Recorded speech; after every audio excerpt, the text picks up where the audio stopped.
Uh, Thank you very much, Mr. Prime Minister Haile Mariam Desalegn. Welcome to Universal TV. First of all, it's a very great opportunity. Thank you very much for giving this time to me. waraysigan oo dhowaan magaalada Jigjiga aan kula soo yeeshay ra'iisul wasaaraha waddanka Itoobiya Haile Mariam Desalegn oo booqasho halkaasi ku yimid muddo 2 maalmood si uu uga qayb galo munaasabad lagu xusayay sanad gurada 16aad ee xoolo dhaqatada waddanka Itoobiya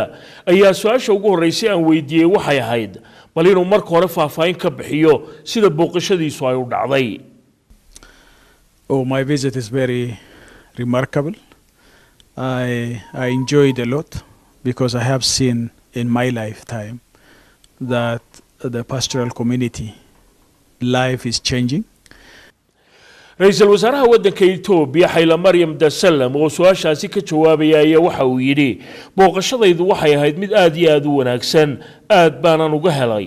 sababtuna waxa weeye buu yiri noloshayda waxaan soo arkay isbedelada ku dhacayay xoolo dhaqatada waddanka Itoobiya isbedeladaasina waxay ahaayeen buu yiri qaar wanaagooda wata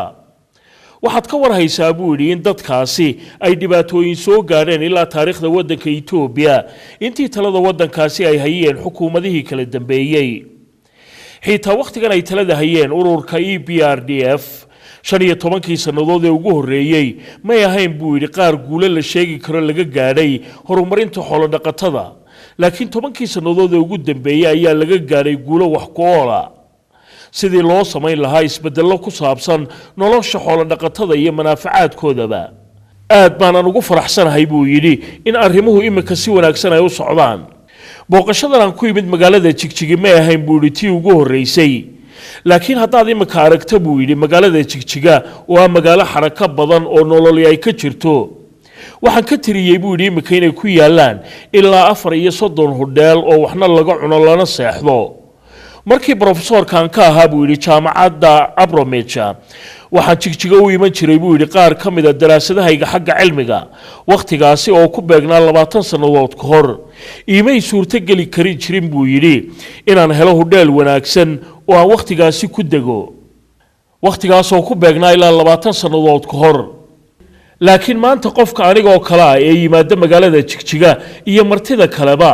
waxa magaalada ay ka helayaan buu yiri oo aad arki kartaa hodheelo fara badan oo aad u wanaagsan oo ay ku degi karaan waxaan taa uga mahad celinayaa qurba joogta Soomaalida oo wax weyn ku biiriyay wadankooda iyo dadkooda marka ay timaado xagga dhismaha ganacsiyada iyo adeegyada waxaana ila tahay inay wali jiraan fursado waaweyn oo aan xad lahayn oo ka jira gobolka Soomaalida ee waddanka Itoobiya waxay u iman karayaan buu yiri inay casriyeeyaan gaar ahaan dhinaca beeraha iyo xoolaha ahmiyaduna waxay tahay buu yiri inaanu casriyeeyno xoolo dhaqatada la fahanteeda taasina kama dhigna inaanu dadkii xoolo dhaqatada ha ka dhigayna beeraley ee fikradayadu waxay tahay haddii aad eegto wadamada New Zealand iyo Denmark oo wadamo iyagu hore u maray guulaha ay ka gaareen beerahoodu waxay ku salaysan yihiin horumarinta xoolo dhaqatada marka in la casriyeeyo xoolo dhaqatada la fahanteeda ayaa waxay ka dhigaysaa buu yiri waddanka dhan iyo qaybaha ay ku nool yihiin dadka xoolo dhaqatada ee waddanka iyagu in ay ku gaaraan heerka kan xiga ee isbedelada la samaynayo ee ka dhici doona waddanka iyaga markaasi loo gaaro ahmiyadaasi waxaanu u baahanahay buu yiri in dadka qurba joogtaahi ay yimaadaan oo ay la yimaadaan aqoontooda khibradahooda iyo hababkooda ay ganacsiyada u sameeyaan oo maalgelinna ay ku samaystaan qaybta ismaamulka Soomaalida ee waddanka Itoobiya su'aal kale oo taasi daba joogtay oo aan weydiiyay ra'iisul wasaare Haile Mariam Desalegn ra'iisul wasaaraha waddanka Itoobiya ayaa waxay ahayd in hadalkiisu uu muuqdo inuu aad ula dhacsan yahay isbedelada ka dhacayay qaybta Soomaalida ee waddanka Itoobiya dhowrkii sanadood ee tagay isagoo su'aashaasi ka jawaabayna ra'iisul wasaaruhu waxa uu yiri by the way, this change is not something that can bring a catalyst effect. waxa uu ku jawaabay inaanu isbedelkaasi ahayn uun mid saameyn weyn ku yeelanaya sida hadalka uu dhigay weeye Itoobiya oo kaliya ee laakiin uu saameynayo gabi ahaanba gobolka Geeska Afrika marka aad eegto gabi ahaanba xoolo dhaqatada waddanka Eritrea xoolo dhaqatada Djibouti xoolo dhaqatada Kenya guud ahaanba Soomaaliya oo dhan oo Somaliland ay ku jirto waxay la tahay buu yidhi in isbeddelkaasi uu noqon doono mid gacan ka geysta gobolka geeska Afrika oo dhan. Marar ra'iisul wasaaraha waddanka Itoobiya weydiiyay in waqtigan xaadirka ay abaaro baani ka jiraan guud ahaanba gobolka geeska Afrika oo gaar ahaan abaarahaasi ay ka jiraan gobolka Soomaalida ee dalka Itoobiya oo saameyn weyn ay ku yeesheen. waxaad soo booqatay baan ku yiri qaar ka mid ah agaga ugu daran ee abaaro ay ku dhufteen sida magaalooyinka Qabri Dahare iyo Gaashaamo. maxaad ku qiyaasi lahayd xaaladda deegaamadaasi ka jirta? First of all, I think drought is not our making. You know that this is because of the climate change effect. And Ethiopia and all the developing nations has not contributed much to the climate change. Ra'iisul wasaaraha oo su'aashaasi ka jawaabaya ayaa waxa uu yidhi marka ugu horeysa abaaruhu ma aha qaar aanu anagu samaynay ee waxaad ka warhaysaa buu yidhi inay tahay mid ka dhalatay isbedelada ku imanaysa cimilada adduunyada. Itoobiya iyo dhammaanba wadamada soo koraya caalamku wax badan oo la sheego kumay biirinin isbedelada xagga cimilada laakiin isbedelada ku yimid xagga cimiladu waxa sameeyay wadamada hore u maray iyo kuwa dhaqaalahoodu uu soo xoogeysanayo sida Shiinaha iyo Hindiya oo kale. marka saameynta aynu arkaynaa buu yidhi waa mid sii socon doonta. wadamadaasi waxa weli hawada ay ku sii deynayaan buu yidhi qiiq aad u fara badan taasoo sida muuqata saameyn inagu sii yeelan doonta tobanaanka sannadood ee soo socda. laakiin su'aasha taagani waxa weeye buu yidhi ra'iisul wasaaruhu xaaladahaasi ma la qabsan karaynaa mise lama qabsan karno? waa inaynu taasi ka jawaabnaa. shaqooyinka waddanka laga qabtay 15 sannadood ee tagay ayaa waxay ka dhigeen buu yidhi in dadka xoolo dhaqatada iyo kuwa beeralayda ahiba ay u adkeysan karaan cawaaqibka ka dhasha isbedelada cimilada adduunyada. waxaan aniga lafteedu dhulkaasi ku soo arkay buu yidhi markii aan soo booqday dhawaan meelaha durugsan ee miyiga ee gobolka Soomaalida ee waddanka Itoobiya ay abaaruhu sida xun ugu habsadeen. waxaan soo arkay buu yidhi in dadku awood ay u yeelanayaan inay u adkeysan karayaan abaarahaasi. marka arrinta kaliya ee nala gudbooni waxa weeye inaanu taageerno imkaaniyaadka loo baahan yahay halkaasna waanu geynay. waxaad ka warhaysaa buu yidhi in biyo aad iyo aad u fara badan ay ku jiraan dhulka hoostiisa marka la eego agagaasi. waxaananu u baahannahay buu yidhi in sida ugu dhaqsiyaha badan ee suurtagalka aan ugu soo saarno biyahaasi. taasna waanu bilownayba inta imika la hayaa kuma filna. dowladda federaalkii waxay gaadhsiisay raashin gargaara laakiin taasi waa xalku meel gaadha uun. waxaanu u baahannahay buu yidhi inaanu helno xal waara oo lagula qabsanayo isbedelada xagga cimilada. markaan booqashadaydan ka noqdo ayaa waxay qorshaysan buu yidhi ra'iisul wasaaruhu in si xoog leh biyaha loo qodo. taasna waa la samayn karaa buu yidhi oo ma aha mid sidaasi u adag.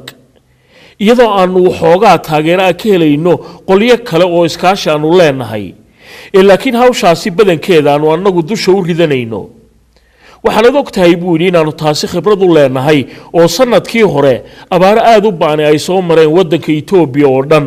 kuwaasoo aan ku koobnayn waqtigaasi dadka xoolo dhaqatada sida gobolka Soomaalida oo kale. marka anagoo ka duulayna khibradii aanu ka helay abaarahaasi iyo awoodayada waxqabad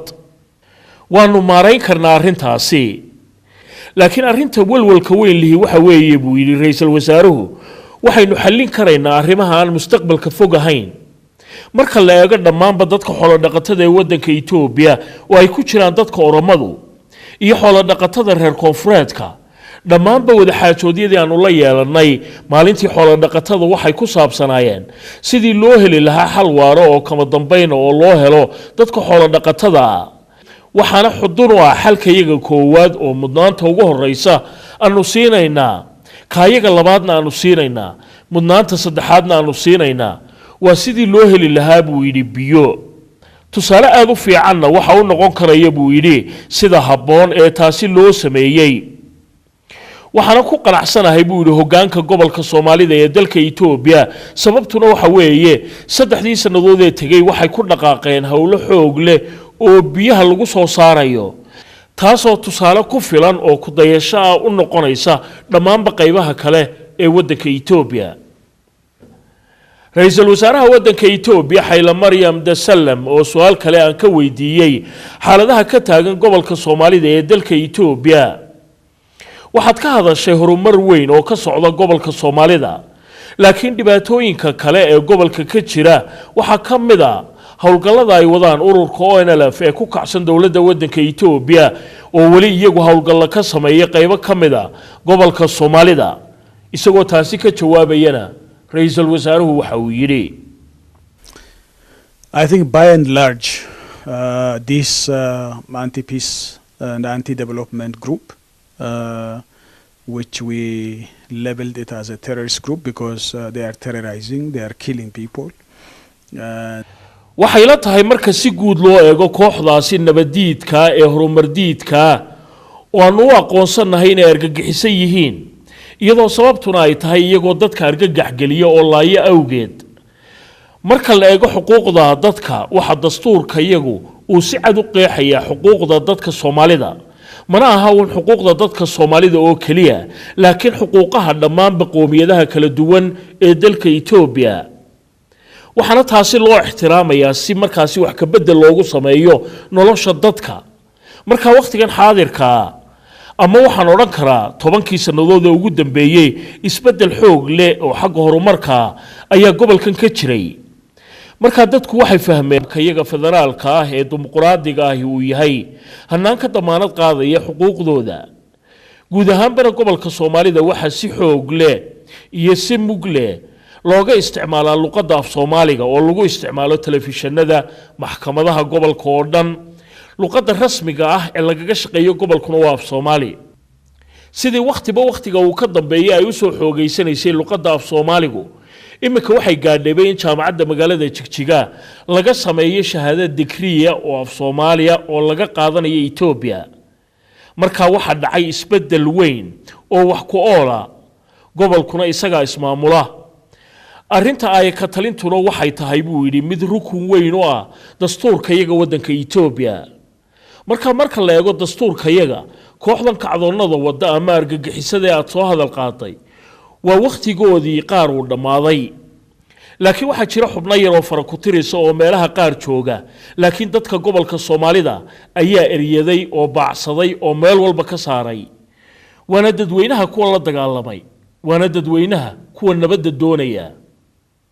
waxaan shalay kala xaajoonay odayaasha iyo hogaamiyaasha diinta amuurtaasi waxaana ay sheegeen in nabadgelyadu ay aad iyo aad u soo roonaatay oo ay soo fiicnaatay oo ay imika ka wanaagsan tahay sidii hore oo aanay doonaynin innaba dadka wada nabadgelyo xumadu cid ay doonaanba ha noqdaane ama ha noqoto gobolka ama ha noqoto waddanka Itoobiya oo dhanbe waxay doonayaan inay ilaaliyaan dastuurkan waxay doonayaan inay ilaaliyaan nidaamka federaaliga kamana ilaalinayaan oo kaliya ururka ONLF ee sidoo kale waxay ka ilaalinayaan kooxaha kale ee gooni u socodka ama gooni u goosadka wada sida OLF oo aanay waxba kala hadhaynin dagaalkooda waxa kale oo ra'iisul wasaaraha waddanka Itoobiya weydiiyay dalabka ururka ONLF inuu muddo dheer ahaa in ay wada hadallo dawladda dhexe Itoobiya kula yeeshaan goob ay ku tilmaamaan inay tahay dhexdhexaad sida uu arintaasi u arko ra'iisul wasaaruhu ka jawaabayay ayaa waxa uu yiri first of all we have been trying to engage them the only thing we demand from them is to respect the constitution because the constitution is the only pillar we have in this country which gives all the rights to the people ugu horeyn waxaanu isku daynay buu yiri inaanu xidhiidho iyo wada hadallo la furo waxa kaliya aanu ka doonaynay waxay ahayd buu yiri inay xaq dhowraan dastuurka waddanka Itoobiya sababtuna waxa weeye buu yiri dastuurku waa rukunka kaliya ee aanu cuskanayno ee aanu waddankan ku hayno xuquuqdoodana ay ku helayaan dadkoo dhamme marka haddii ay xaq dhowraan dastuurka waddanka Itoobiya waxaanu u sheegnay inaanu diyaar u nahay inaanu goob kasta ku wada hadallo laakiin iyadoo sababtu ay tahay talooyinka qaldan ee ay qaataan iyo tuhunna ay qabaan awgood ayaanay wada hadallada nagula geli karaynin waxa jira dad dooro oo isku dayay in arrintaasi suurtagal ka dhigaan anigu garan maayo buu yiri sababta laakiin mararka qaarkood marka ay talooyin qaldan ka helaan xukuumadda waddanka Eritrea Eritrea ay ku tiraahdo buu yidhi xilligan ma aha waqtigii wada hadal la geli lahaydeen markaasay dib u gurtaan arrintuna maba aha buu yidhi mid iyaga ka gooda mar kastana waxa ka dambeeya cadowga Itoobiya marka maxaad ka filaysaa buu yidhi marka cadowga Itoobiya ay dabada ka soo riixayaan ee talooyin qaldanna ay siinayaan marka arrintu ma aha buu yidhi mid iyaga ku xidhan ee waxa dabada ka wada oo ka soo riixaysa xukuumadda waddanka Eritrea waxaanay u hadlaan iyaga halkii ay iyagu iskooda u hadli lahaayeen annaga Itoobiya ahaan waxay noo yihiin buu yidhi inamadayadii iyo gabdhahayagii dhabta ahaa xuquuq kastana way leeyihiin in wada xaajood aanu la gallo iyaguna ay nala galaan laakiin shuruudda kaliya ku xidhan waxa weeye buu yidhi in dastuurka waddankan Itoobiya ay xaq dhowraan wali waan u furanahay buu yidhi inaan wada xaajood la gallo waxaana jira dhowr layn oo noo furnaa waxaana ila tahay buu yidhi in waqtigani uu yahay kii ugu habboonaa ee wada xaajoodkaasi ay geli lahaayeen ee hab nabadgelyo ay kula macaamil lahaayeen waddankan Itoobiya dimuqraadiga su'aal kale aan weydiiyay ra'iisul wasaaraha waddanka Itoobiya Haile Mariam Desalegn ayaa waxay ahayd in tan iyo sanadkii hore waddankan Itoobiya ay ka jireen mudaharaadyo xoog leh oo laga oogayay dalkaasi oo lagaga soo horjeedo dawladdiisa kuwaas oo ka dhacayay gobollada qaarkood oo kumanaan qofna xabsiyada loo taxaabay waxa weydiiyay sida xaaladdu ay imika tahay waxna taasi uu kaga jawaabay And actually we have tried to understand better, even though we previously also understand some of the root causes, but after this protest, especially by the young people, the youth in certain regions, mainly in Oromia region. run ahaantii buu yidhi waxaanu isku daynay inaanu xaaladda u fahanno si ka wanaagsan sidii hore waxaanan hore u fahansanaynba buu yidhi qaar ka mida waxyaabaha aasaasiga ah ee ay ka dhasheen mudaharaadadaasi laakiin kadib markii mudaharaadyadu ay dhaceen kuwaasoo ay wadeen dhalinyaradu oo ka dhacay gobollada qaarkood haba u badnaadeen gobolka Oromada iyo goobo ka mida dhulka Amxaarada xitaa Oromiya la fahanteeda buu yidhi ra'iisul wasaaruhu 20 qaybood ee ay ka kooban tahay 6 qaybood oo kaliya ayuunbay ka dhaceen mudaharaadadaasi laakiin iyadoo sidaasi mudaharaadadu xoog bay lahaayeen waxaanu si qoto dheer isugu daynay buu yidhi inaanu fahanno waxyaabaha dhalinayay mudaharaadadaasi waxaanay badankoodu ka dhasheen dhalinyarada oo dareentay inaanay qayb ku lahayn sida ay wax u socdaan kuwaasoo buu yidhi da'dii dhalatay intii xukunka ay hayeen EPRDF oo da'da 20 jirka ka yar ama aan ka weynayn 30 jirka boqolkiiba 90 ay da'doodu ka yar tahay buu yidhi 30 jiro mana fahansana sidii ay ahaayeen xukuumadihii naga horreeyay ee kaliya waxay yaqaanaan buu yidhi waxa weeye xukuumaddan maanta jirta waxaanu aaminsanahay in xuquuq kasta ay leeyihiin ee laakiin khaladka kaliya ay sameeyeen baa wuxuu ahaa buu yidhi rabshadaha ay ku dhaqaaqeen ee laakiin sida kale haddii aanay rabshadaha ku dhaqaaqi lahayn waxaad caalamka oo dhan ku aragtaa buu yidhi meel kasta iyadoo mudaharaadyo laga oogayo ay ka dhacayaan Maraykanka iyo Britain dhalinyaradu waxay ka oogaan buu yidhi mudaharaado laakiin kuwan Itoobiya ka dhacayay way ka qoto dheeraayeen buu yidhi waxaanu qabnaa buu yidhi waxyeello ay naga soo gaadhay guulihii annaga qudhayadu aanu hore u dhalinay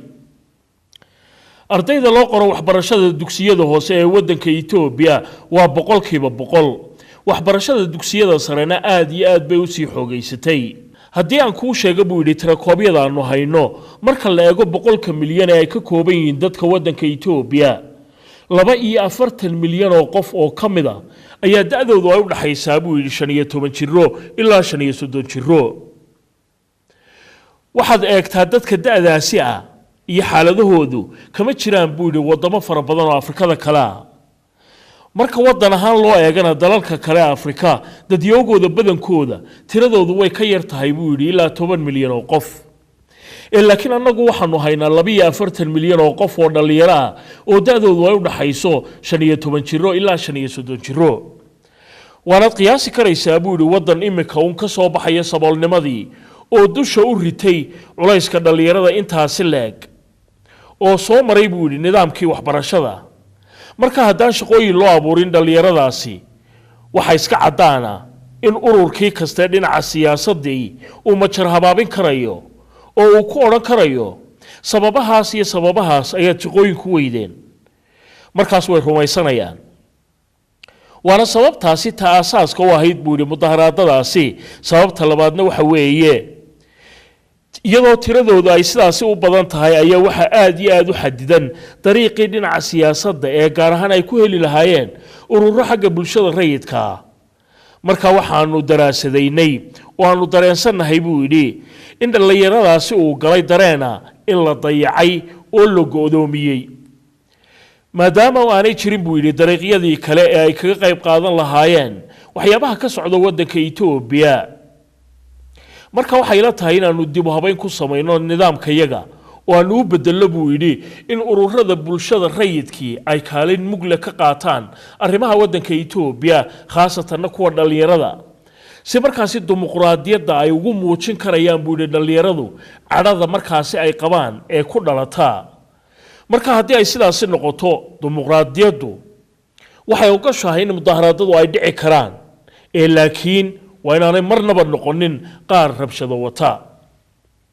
su'aal kale oo aan weydiiyay ra'iisul wasaaraha waddanka Itoobiya Haile Mariam Desalegn ayaa waxay ahayd in isbedeladaasi uu ka hadlay ay ku jiraan kuwa dhinaca siyaasaddu maadaama isaga la fahantiisu waraysiyo hore uu bixiyay uu ku sheegay in loo baahan yahay in waddanka Itoobiya ay ka dhacaan isbedelo dib u habayna oo dhinaca siyaasadda ahi waxaanu taasi kaga jawaabay That's true. First of all, democratic deepening is one of the reforms we have to conduct in Ethiopia. One of the case is, this is a very diverse country, diverse in terms of ethnic groups, diverse in terms of religion, diverse in terms of age group. taasi waa run buu yidhi marka ugu horeysa waa inaynu samaynaa isbedelo dhinaca siyaasadda ah oo ka qoto dheer kuwa imika jira oo laga sameeyo waddanka Itoobiya arrimahaasina waxa ka mid ah buu yidhi waddankayagani waxa weeye mid dadyowgiisu ay kala duwan yihiin oo ay ku kala duwan yihiin dhinaca quruumaha oo ay ku kala duwan yihiin dhinaca diimaha oo ay ku kala duwan yihiin dhinaca daada oo ay ku kala duwan yihiin dhinaca awoodda waxqabsiga markay timaado marka arrimahaas oo dhammi xisbi kali ma matali karo oo kama wada jawaabi karo waxaana loo baahan yahay in la helo axsaab kala duwan oo kala matasha kooxahaasi kala duwan ee bulshada waddanka Itoobiya oo kala wata mabaadi kala duwan marka waxay la tahay in loo baahan yahay asxaab dhinaca siyaasadda oo meel mara oo waddankana uu yeesho oo waliba xoog leh waxtarna leh kuwaas oo noqonaya heer goboleed waxa muhiim ah buu yidhi ra'iisul wasaaruhu in lagu socdo hab nabadgelyo si taasi loo helana waa in dulqaad la isu yeesho oo la iskuna tixgeliyaa kala duwanaanshiyahaasi marka la eego dadka Itoobiyana waxaan lahayn buu yidhi dulqaadka sidaasi ah iyo in la isku tixgeliyo fikradaha kala duwan taasina waa dhaqankayaga reer Itoobiya haddii aanu nahay buu yidhi waxaana dhaqankaasi uu ku xoogan yahay buu yidhi dadka dhulka buuraleyda ku nool ee Highlanderska loo yaqaano marka waxaan u baahanahay buu yidhi in dulqaadkaasi la yeesho oo la isku tixgeliyo fikradahaasi kala duwan iyadoo taasi loo marayo dimuqraadiyadda aynu haysano taasina waxay u baahan tahay buu yidhi in markaasi la qoto dheereeyo dimuqraadiyadda aynu haysano taasna horeba waanu bilownay oo waxaanu ku dhaqaaqnay inaanu la hadallo axsaabta kala duwan oo aanu fahanno fikradaha ay kala qabaan si markaasi sharciyan aanu u eegno buu yidhi sidii hore loogu socon lahaa kama dambayntana dadka go'aanka iska leh marka dadkii ayaanu fursad u siinaynaa buu yidhi in go'aankaasi ay gaadhaan marka isbedelada noocaasi ayaa loo baahan yahay in la sameeyo marka wax badan baanu soo qabanay laakiin waxa jira waxyaabo fara badan oo naga dhiman sidii isbedeladaasi loo sameyn lahaa ra'iisul wasaaraha waxa kale oo aan weydiiyay in marka la eego arrimaha caalamiga ah dhawaan uu isbedel ka dhacay hoggaanka dalka Mareykanka oo madaxweynenimada loo dhaariyay Donald Trump waxaana weydiiyay sida uu arko in isbedeladaasi ka dhacay dalka Mareykanku ay u saameyn karayaan guud ahaan qaaradda Afrika gaar ahaanna waddanka Itoobiya First of all, since the new administration has not spelled out its policy towards Africa, we cannot comment directly, but we can just predict or forecast was going to happen. I feel that the reforms that the new administration is trying to bring about, like ra-iisul wasaaraha oo su-aashaasi ka jawaabaya ayaa waxa uu yidhi marka ugu horreysa maamulka cusubi weli may faahfaahinin siyaasadahooda ku aadan qaaradda Afrika markaa si toosa ugama hadli karaya buu yidhi amuurtaasi laakiin waynu sii saadaalin karaynaa buu yidhi waxa dhici doona waxaana dareensanahay buu yidhi in isbedelada ay doonayaan inay sameeyaan maamulka cusubi ay shaqooyin markaasi damacsan yihiin inay kaga abuuraan waddankooda oo ay ku soo celiyaan warshadihii iyo in waddankaasi arrimihiisa ay hoos u eegaan oo hoos ay ugu daadegaan oo xoogga ay saaraan inay xoojiyaan kaabayaasha dhaqaale ee dalka Mareykanka waxyaabahaas oo dhamme marka la isku wada qaado buu yidhi ra-iisul wasaare Haile Mariam Desalegn sida ay sii saadaaliyeen hay'adda sanduuqa lacagta adduunka IMF-tu waxa iman doona koboc dhaqaale oo adduunyadu ay hesho oo markaasi dhaqaaluhu uu xoogaysan doono taasina ay noqonayso buu yidhi haddii dhaqaalaha Mareykanku uu gaabis noqdo inay saameyn dhammaanteen inagu yeelanayso marka maadaama dhaqaalaha iyagu uu wanaagsan yahay waxaanu suuq uga baahannahay buu yidhi waddanka Mareykanka marka waxaanu doonaynaa in dhaqaalaha Mareykanku uu xawli ku socdo marka sidaas loo eegana waa mid ay dan inoogu jirto buu yidhi Itoobiya ahaan sida la sii saadaaliyay sanadkiiba dhaqaalaha Mareykanku waxa kor u kici doonaa buu yidhi 3% laakiin wali lama hayo buu yidhi wax cad oo muujinaya sida ay maamulka cusub ula shaqeynayaan qaaradda Afrika arrintaanu rajaynaynaa waxa weeye buu yidhi in maamulka cusub ee dalka Mareykanku aanay xidhi doonin heshiiska qaaradda Afrika saameynaya ee marka magaciisa la soo gaabiyo loo yaqaano AGWA kaasoo fursad wanaagsan Mareykanku ay ugu tala galeen inuu noqdo qaaradda Afrika waxaanu kaasi naga caawinayaa buu yidhi sida aanu hore ugu marin lahayn dhinaca warshadaha waxaanan aad u hubaa buu yidhi inaanu ahayn wax sidaasi u buuran marka la eego dhaqaalaha xoogga leh ee dalka Mareykanka oo maamulkan cusubina aanu ka bixi doonin heshiiskaasi laakiin sidoo kale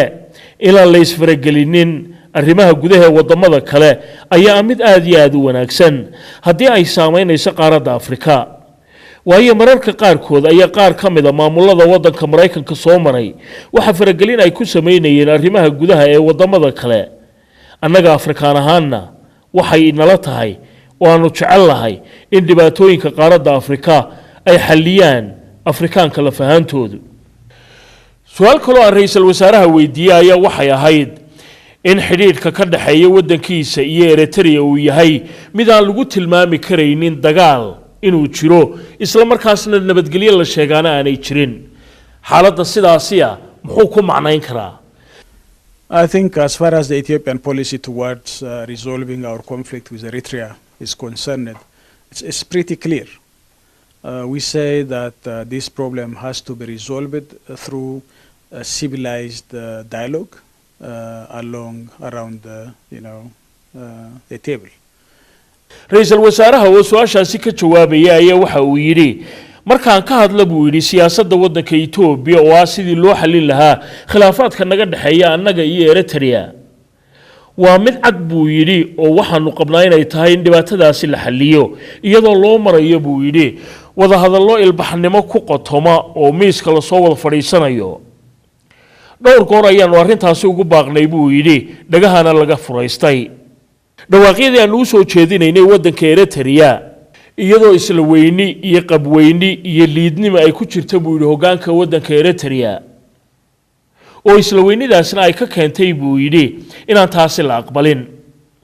laakiin wali waxaanu qabnaa buu yidhi in habkaasi uu yahay habka kaliya noo furan oo uu yahayna sida kaliya ee dhibaatooyinka iyaga lagu furdaamin karayo iyagoo ku dhacaya buu yidhi wada hadalladaasi hab ilbaxnimo oo ay ku dheehan tahay ilbaxnimadaasi buu yidhi sida aan u wada hadlayno laakiin xukuumadda waddanka Eritrea waxa ay sii wadaa buu yidhi inay isku daydo in xasilooni darro ay ka abuurto waddanka Itoobiya iyagoo soo abaabula kooxo ku kacsan Itoobiya oo shakhsiyaad argagixisa oo nabadiidana iyagu u soo dira waddanka Itoobiya habka noocaasina waa mid horeba ay ugu guuldareysteen buu yidhi dhowr jeer weligiina ma shaqaynayo ilaa inta shacabka waddanka Itoobiya ay jiraan marka ilama aha buu yidhi in xukuumaddaasi ay u suurtogelayso in xasilooni darro ay ka abuurto waddanka Itoobiya iyagoo habkaasi u maraya waxaanu qaadnay buu yidhi tallaabooyin aan kuwa kaga hortagayno oo waafaqsan qawaaniinta caalamiga ah markastoo xukuumaddaasi ay isku daydo inay xasilooni darro ka abuurto waddanka Itoobiya waxaana ila tahay buu yidhi in siyaasaddaasi ay tahay ta saxda ah laakiin waxaanu door bidi lahayn buu yidhi inaanu wada hadallo oo aanu ku wada hadallo si ilbaxnimo ah oo markaasi wada hadalaanu la yeelano xukuumadda waddanka Eritrea waana in xukuumaddaasi ay joojisaa buu yidhi inay isku daydo in nabadgelyo darro ay ka abuurto waddanka Itoobiya waxaana u furan laba dariiqoon labadaasi dariiqna waxa weeye waxaanu jecel lahay in habka ilbaxnimada loo maro si markaasi loo xalliyo dhibaatada taagan laakiin haddii kale waa inaanu istifaacno jidadka noo furanina waa labadaasi uun waana in si taxadar loo qiimeeyaa buu yidhi arrimaha hadba taagan labadaasna midkoodun bay noqonaysaa ra'iisul wasaare Haile Mariam Desalegn oo ka jawaabayay su'aal kale oo aan weydiiyay oo ahayd inuu jiro waddan kale oo aanay isku aragti ka ahayn arrimaha ka taagan gobolka Geeska Afrika uu yahay waddanka Masaarida khaasatan marka ay timaado arrimaha gobolka dhawaanahana waxa shaki aad u weyn ay ka muujinayeen Masaaridu oo ay ka warwarsanayeen biyo-xidheenka weyn ee Itoobiya ay ka dhisayso waddankeeda iyo webiga Niilka first of all concerns can be there but the fact is the truth is that the Ethiopian Great Ethiopian Renaissance Dam is not going to appreciably or significantly affect Egyptian people marka ugu horeysa walaac uu dhalan karaa buu yidhi waanu jiri karaa laakiin xaqiiqada runtii waxa weeye buu yidhi inaanu biyo xidheenkaasi Itoobiya laga dhisaya aanu saameyn way ku yeelan doonin dadka waddanka Masaarida iyo waddanka Masar guud ahaanba marka taa anagoo rumaysan oo fahansan ayaa waxaanu bilownay buu yidhi dhowr amuurood oo Itoobiya ay bilowday muddo dheer ka hor waxaana ila tahay hoggaanka waqtigan ee waddanka Masaaridu tallaabooyinkaasi uu qaatay oo waxa uu qaatay qaar wanaagsan inay yihiin waxaanad ka war haysaa inaanu saxeexnay heshiis saddex geesooda oo dhinaca mabaadi'da isfahanka oo aanu la galay wadamada Masaarida iyo Suudaan oo ku saabsan arrintan marka waxaan u arkaa buu yidhi arrintan tallaabo weyn oo aan hore u qaadnay inay tahay annagoo madaxweynaha waddanka Suudaan buu yidhi walaalkay Umar Xasan al-Bashiir iyo madaxweynaha waddanka Masaarida walaalkay al-Sisi labadoodaba si buuxda ay la qaateen buu yidhi in lagu socdo mabaadi'dii aanu kala saxeexnay waxaana ila tahay buu yidhi maadaama oo aanu dhiganay qorshahaasi lagu soconayo waxa kale oo aanu soo kiraysanay buu yidhi oo aanu shaqaalaynay koox ka soo tala bixisa oo daraasaad ku samaysa saameynta ku imanaysa qulqulka webiga Niilka marka biyo xidheenkaasi aanu samayno inuu keenayo gaar ahaan saameyn uu ku yeelanayo dhinaca deegaanka dhinaca bulshada sida biyaha loo wadaagayo ee biyo xidheenkaasi uu la iman doono marka maadaama isfahankaasi uu jiro waxay tahay buu yidhi inaanu dhinacnaba ka warwarin maadaama daraasadaasi ay fikrad naga siinayso ee aanay noqonin buu yidhi mid la sii saadaalinayo in biyo xidheenkaasi uu saameyn ku yeelanayo biyaha webiga Niilka ee gaadha wadamada kale uu sii maro waxaan hubaa oo aan ku kalsoonahay buu yidhi in biyo xidheenkani uu yahay mid xal waara u noqon doona tuunada ka dhasha sidii si siman loogu wadaagi lahaa biyaha webiga Niilka kuwaasoo ah in waxyeello weyn aanay ku imanin oo biyo xidheenkaasi aan u keenin wadamada kale ee uu maro biyaha Niilku taasna waxaaba dhigaya buu yidhi qawaaniinta caalamiga waxaana ku kalsoonahay inaanu ka wada shaqayn doono hawshaasi oo aanu horeba u bilownay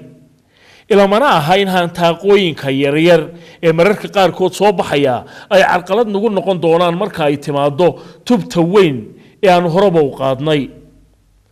Masar isku mowqif baanu ka nahay buu yidhi arrimahaasi waqtigan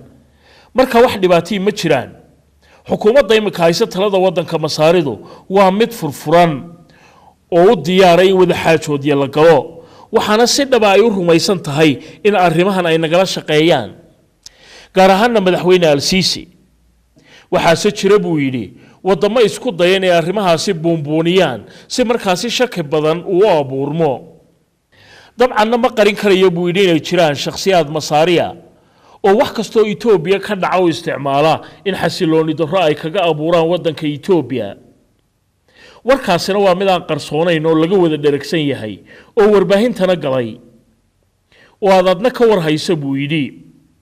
Google kaad ka helaysaa buu yidhi macluumaadkaasi laakiin dawladda masaaridu waxay noo sheegtay inaanay kuwaasi ahayn xidhiidhka dhabta ah ama dareenka dhabta ah ee dawladda masaaridu ay qabto su'aal kale oo aan weydiiyay ayaa waxay ahayd in arrimahaasi mararka qaarkood ay u muuqdaan in ay soo degayaan haddana mararka qaarkood ay si xoog leh dib ugu bilaabmaan ra'iisul wasaaruhu taasna waxa uu kaga jawaabay I think in a social science you cannot say that things are moving in a straight line. It's always zigzag. You know, sometimes you get along with it, sometimes it becomes.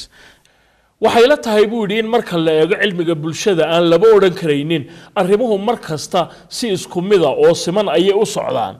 laakiin xaaladuhu ay isbedbedelaan oo mararka qaarkoodna isfahan uu dhaco mararka qaarkoodna dareen xasaasi uu dhasho laakiin waqtiyo kale marka la wada xaajoodo arrimahaasi meesha ay ka baxaan marka arrintu waxay isugu soo biyo shubanaysaa buu yidhi inaanu isu nimaadno oo aanu wada xaajoodno si ilbaxnimo ay ku dheehan tahay waxaanan hubaa inaan arrimahaasi isla meel dhigi karayno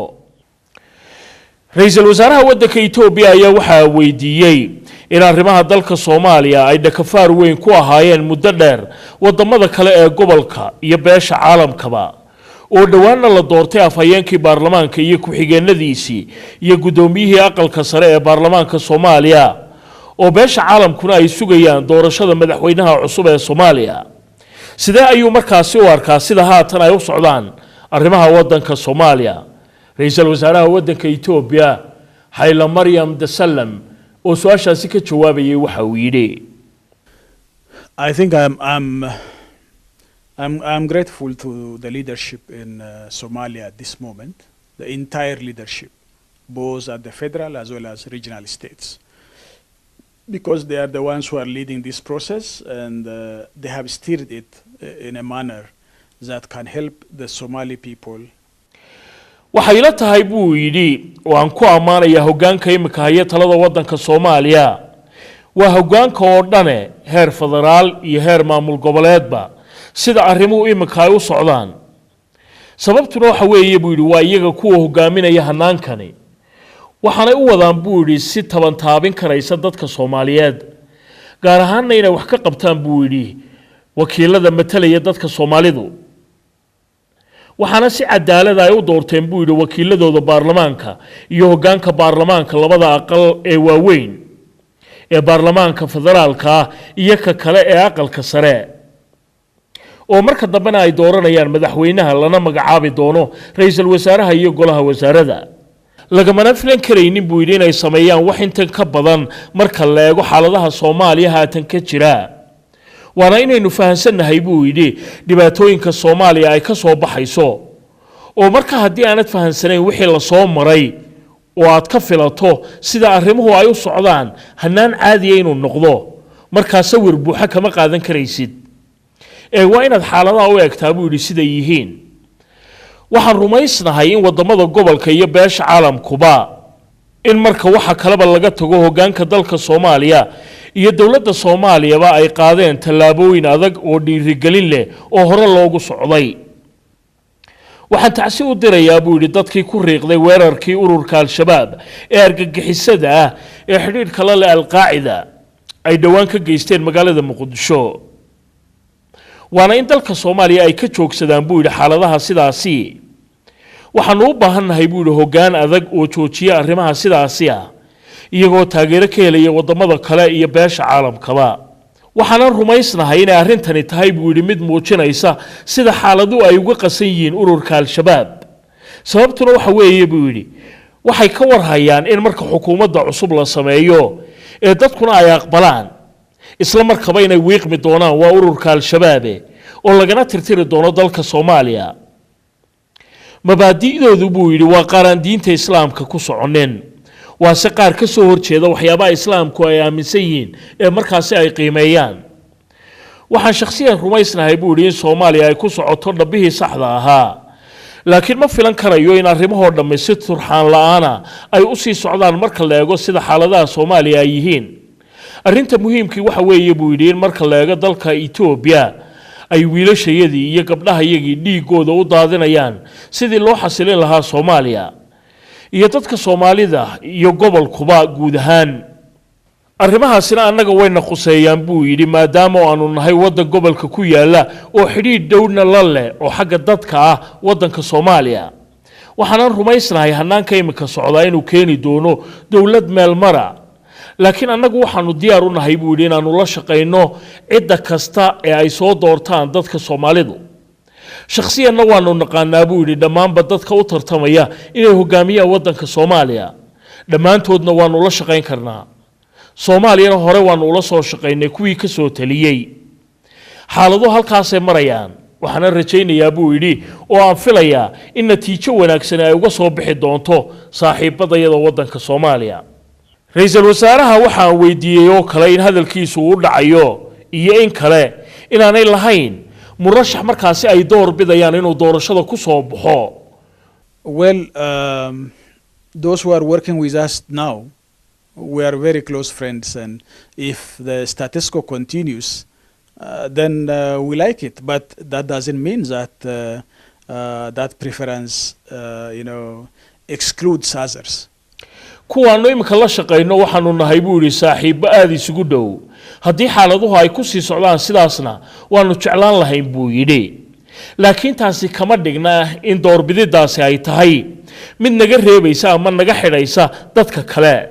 waayo mid kastoo iyaga ka mida waqti ayaanu la soo shaqaynay marka la eego murashaxiinta doorashada ku loolamaya xidhiidhkaanu la leenahay dhammaantoodba waxa uu ahaa mid wanaagsan laakiin waxaa jira hawlo aanu bilownay dawladda imika xilka haysa oo haddii markaasi ay sii socdaan siyaasadihii la hayay iyo hawlihii socday waxay noqonayaan qaar waxtar leh marka taas laga tagana waxaanu la shaqaynay madaxweynaha iyo ra'iisul wasaaraha imika xilka haya waxa kale oo aanu la shaqayn karnaa madaxweyne iyo ra'iisul wasaare kale su'aal kale oo aan weydiiyay ra'iisul wasaaraha waddanka Itoobiya ayaa waxay ahayd ama ha ku saxsanaadaan ama ha ku qaldanaadaan in dad Soomaaliya oo fara badan ay rumaysan yihiin in waddanka Itoobiya ay kaalin weyn ku lahaayeen arrimaha gudaha ee dalka Soomaaliya ilaa dhowr iyo 20 sanadood ee ugu dambeeyay marka waxaan weydiiyay sida xaaladaha Soomaaliya imika ay yihiin marka la eego inuu filayo in xaaladaha dalka Soomaaliya ay ka soo baxayaan qaskii iyo jahwareerkii iyo inay la tahay in wali jid dheer uu harsan yahay ra'iisul wasaaraha oo arrintaasi ka jawaabayay ayaa waxa uu yidhi I think what determines this question is whether we give room to the Somali people to decide or not. I believe and I have great confidence on the people of Somalia. I know that they are very much enterprising society. su-aashan jawaabteedu waxay noqonaysaa buu yidhi inaynu dadka Soomaalida siinay fursado ay go'aamo ku gaari karayaan iyo in kale shakhsiyan waxaan rumaysnahay buu yidhi anigoo kalsooni weyn ku qaba dadka waddanka Soomaaliya oo ogsoon in dadkaasi ay yihiin dad ganacsiga aad ugu fiican aqaanana xitaa buu yidhi dhaqanka ka jira qaybta Soomaalida waddanka Itoobiya in haddii dadka Soomaalida fursado la siiyo ay markaasi muujinayaan rabitaankooda oo ay samayn karayaan buu yidhi waxyaabo la yaab leh waxna taasi tamaanta ka socota buu yidhi qaybta Soomaalida ee waddanka Itoobiya oo markii fursado la siiyay dadka ay waddanka ka cirib tireen dadkii nabadiidka ahaa oo meel adag la geliyay marka dadku imika waxay fursado u haystaan buu yidhi in hawlahooda ay qabsadaan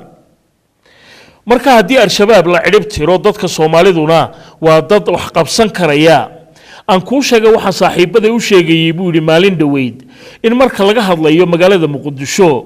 aan ku idhi miyaad ka war haysaan in Muqdisho ay ahayd magaalo nolol iyo xarako ay ka jirto waqti magaalada Addis Ababa ay ahaan jirtay buu yidhi xaafado cooshada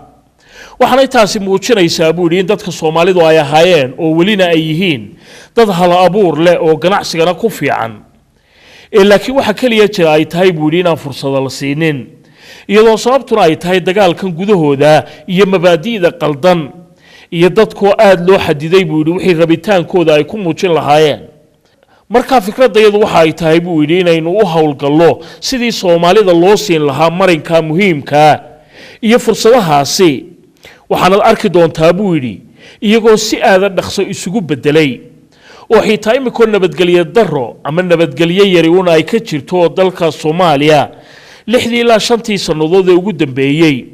anigu magaalada Muqdisho ayaan tagay buu yidhi dhawaan markii uu ka dhacayay shirkii ururka IGAD oo aan gudoominayay waxaana soo arkay buu yidhi markii diyaaraddu ay nagula degaysay iyo markii ay soo kacaysayba in isbedel ay wali socdaan su'aal kale oo aan weydiiyay ra'iisul wasaaraha Itoobiya ayaa waxay ahayd in Soomaaliya ay ku sugan yihiin ilaa 22,000 oo ciidamada nabad ilaalinta AMISOM oo ciidamada Itoobiya ay si mug leh ugu jiraan howlgallada Soomaaliya marka sidee ayay ugu muuqataa in aanay wali suurto gelinin in ay jabiyaan ururka Al-Shabaab oo wali si iskooda uga howlgala bartamaha iyo koonfurta Soomaaliya ra'iisul wasaaruhu waxa uu ku jawaabay First of all, I said there is no grassroots administration. The people of Somalia has not got any, chance to fight these guys. They are forced and sometimes killed and tortured by these groups. So the whole thing is therefore we should have a Somali-led process. You need a credible administration that leads the process. marka ugu horeysa waxaan oran lahaa buu yiri waxa meesha ka maqan oo aan jirin maamul dhulkoo dhan wada gaarsiisan oo Soomaalidu ay leeyihiin oo dadka Soomaaliyana aanay fursad u helin in nimankan ay kula dagaalamaan oo kooxahaasi ay sanduleeyeen oo ay laayaan oo ay jirdilna u geystaan dadka Soomaalida marka arinta waxay isugu soo biyashubanaysaa buu yiri oo ay noqonaysaa in la helo hanaan ay Soomaalidu horkacayaan waxaana loo baahan yahay xukun shaqeynaya oo meel mara oo hanaankaasi hormuud ka noqda marka waxaan rumaysnahay in doorashooyinka imika ka dhacaya ay keeni karaan hab Soomaalidu ay ku midaysan yihiin waxaanad ka war haysaa buu yiri in maamul goboleedyada dhawaanahan uu la sameeyay oo awoodoodu heer bilow ay tahay in marka la xoojiyo awoodaha waxqabad ee maamul goboleedyada oo isla markaasna la xoojiyo awoodda waxqabad ee dawladda federaaliga kadib marka doorashooyinku ay dhacaan oo lana sameeyo ciidanka difaaca Soomaalida dadka dibadaha ka yimaada mar walba waxay ahaanayaan buu yiri dad iyagu dibadaha uun ka yimid isbedel uma keeni karayaan dalka Soomaaliya ee laakiin gacan iyo taageero ayuun bay siin karaan marka anagu hadii aan wadamada kale nahay taageero ayuun baanu siin karaynaa dalka iyo dadka Soomaalida laakiin isbedel kasta kama sameyn karno Soomaaliya marka waxa ila tahay in dadka Soomaalida iyo hogaankooda iyo ciidamadooduba ay noqdaan qaar wax qaban kara waxaana ila tahay buu yiri in maamulka cusub ee talada qaban doona waxaanu rumaysanahay inay ku dhaqaaqi doonaan dib u dhis oo ay wiiqi doonaan Al-Shabaab oo hawsha mudnaanta ay ka dhigtaan sida la garan karayo mar kasta oo dadku ay yeeshaan xukun adag oo iyaga ka dhasha waxtar ayuu u yeelanayaa meelaha qaarkoodna Al-Shabaab waaba laga ciribtiray ra'iisul wasaaraha waddanka Itoobiya waxa kale oo aan weydiiyay arrin kale oo u taala ururka IGAD iyo dawladaha gobolkuba inay tahay amuurta ku saabsan Somaliland iyo waxa laga yeelayo oo dhowr iyo 20 sanadood soo taagnayd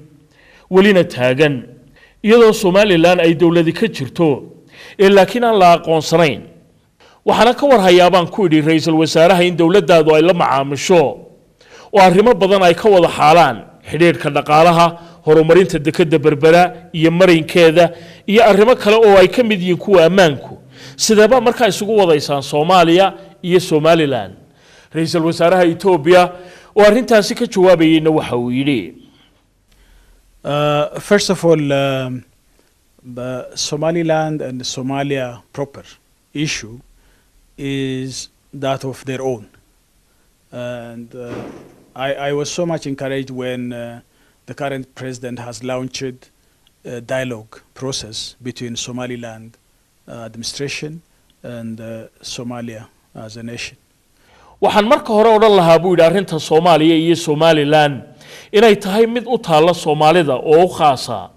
waxaana si weyn ii dhiirigeliyay buu yiri markii madaxweynaha imika haya talada Soomaaliya uu bilaabay wada hadallada u dhaxeeya Soomaaliya iyo Somaliland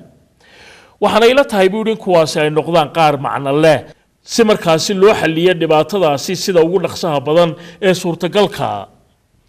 laakiin ilaa inta ay taasi dhacayso waa inaanu la macaamilaa Somaliland waayo waxaanu nahay deris aad isugu dhow wax kasta oo Somaliland ka dhacayaana wayna saameynayaan annaga Itoobiya ahaan ammaankayagu wuxuu aad ugu xidhan yahay buu Somaliland marka indhaha kama qarsan karno oo kama xidhan karno oo ma oran karayno annagu shuqul kuma lihin waxyaabaha ka dhacaya Somaliland taas ma oran karayno marka in kastoo aanay ahayn buu dawladda aqoonsan yahay oo wali aan u aragno inay ka mid yihiin Soomaaliya inteeda kale laakiin waa inaanu la macaamilaa dawladooda waa inaanu la xalaa dawladda iyadoo taasi ay ka warhayaan dawladda Soomaaliya lafteedu sababtuna waxa weeye buu yiri wax walba aanu halkan ka sameynaa waa qaaraan cidna ka qarsoonayn oo cadaana waa inaanu la yeelanaa xiriir dhinaca ammaanka iyo ganacsiga oo soohdimaha isaga gudba oo dadka iyagu ay wada ganacsadaan sababtuna waxa weeye buu lababa qaybin karayo labadayada dadyow marka Soomaaliya iyo Somaliland labadaba wada shaqeynaya naga dhaxaysa oo waxa jira arrimo naga dhaxeeya waxa jirta dekada Berbera oo aad og tahay inaanu isticmaalaynay 10 sanadood iyo 100 sanadoodba mana ahaynaynu joojino inaanu isticmaalno dekada Berbera waa inaanu sii wadnaa inaanu isticmaalno waxaanad meesha ku darsataa haddii xitaa Somaliland ay kaba mid noqoto Soomaaliya wax kasta oo kaabayaasha dhaqaale oo Somaliland loo sameeyaa waxay noqonayaan wax Soomaaliya oo meel u yaala marka waa in la taageeraa oo la xoojiyaa kaabayaasha dhaqaalaha marka xitaa haddii ay isla meel dhigaan arrimaha ka dhaxeeya waxyaabaha la sameeyay waxay noqonayaan qaar aan annaga iyo dadka Soomaalida oo dhamay isticmaali karayno sidaasi daraadeed macaamilada naga dhaxaysa Somaliland sidii aad sheegtay waxay ku salaysan tahay qaab ku meel gaadho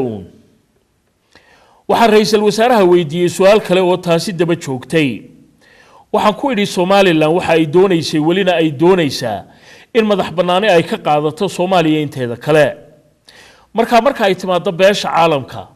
mas'uuliyadda arrintaasi waxay ku soo riixaan wadamada gobolka oo imikana wadamadii gobolku sida dawladdaada oo kale amuurta ay ku sii riixayso dhinaca Soomaalida marka sidee ayay kugu muuqataa in dhibaatadaasi lagu xallin karo I think we trust, we believe that self-determination is for the people. That's why we push to the Somali people. And the Somali governments there should engage themselves and give the right to the people. And the people of Somalia and Somaliland are the ones who should decide their own fate. Even the international community cannot push it to the region. waxay la tahay buu inaanu rumaysanahay oo aanu aaminsanahay in arrinta ay ka talintu ay tahay mid u taala dadka waana sababtaasi taan ugu riixayna dadka Soomaalidu waana in dawladaha Soomaalidu ay wada xaalaan oo ay dadka siiyaan xuquuqda ay u leeyihiin in dadka Soomaaliya iyo kuwa Somaliland ba kuwa ay tahay in markaasi go'aan ay gaaraan oo go'aankaasi ay ka gaaraan mustaqbalkooda xitaa beesha caalamku arrinta kuma soo riixi karaan wadamada gobolka kale waayo ma aha buu yiri arrin aanu awood u leenahay inaanu ka tala bixino oo go'aan aanu ka gaadhno go'aan uma gaari karo ummadda Soomaalida haddii aanu isku dayno inaanu sidaas yeelo waxaanu samaynaynaa buu yiri qalad aad u weyn sababtuna waxa weeye buu yiri kama dambeynta annaga ayaa dusha u ridanayna mas'uuliyadda ay tahay inaanaan qaadin waana inay amuurtaasi noqoto buu yiri mid go'aan ay ka gaaraan dadka Soomaalidu haddii marka dadka Soomaalidu ay doonayaan inay sii wada jiraan waa in loo ogolaadaa buu yiri haddii dadka Soomaalidu ay ku heshiiyaan in wax kale ay yeelaanna taasna waa tuka duwan buu yiri oo go'aankeeda iyagu ay leeyihiin marka waxa la helayaa xal waara haddii aad weydiisay buu yiri aragtidayda shakhsiga ah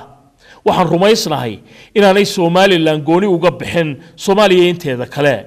laakiin dhamaantayo xitaa anagoo Itoobiya Soomaaliya Suudaan Eritrea iyo Djibouti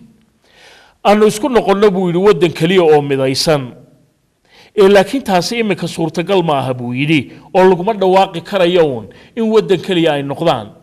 laakiin waxay la tahay buu yiri inaanu ku bilowno isdhexgal dhinaca dhaqaalaha oo la mideeyo oo siyaabo fara badan aanu isu dhexgalno dabadeedna marka dambe uu yimaado midow dhinaca siyaasadda ah waxaynu la tartamaynaa Hindiya oo tiradoodu imika ay tahay 1 bilyan iyo 300 oo milyan oo qof oo xitaa iyagu Shiinihiiba imika dhaafay waxaynu la tartamaynaa midowga Yurub oo isku dhan inkastoo anigu Britain aanan ku raacsanayn go'aanka ay kaga baxeen midowga Yurub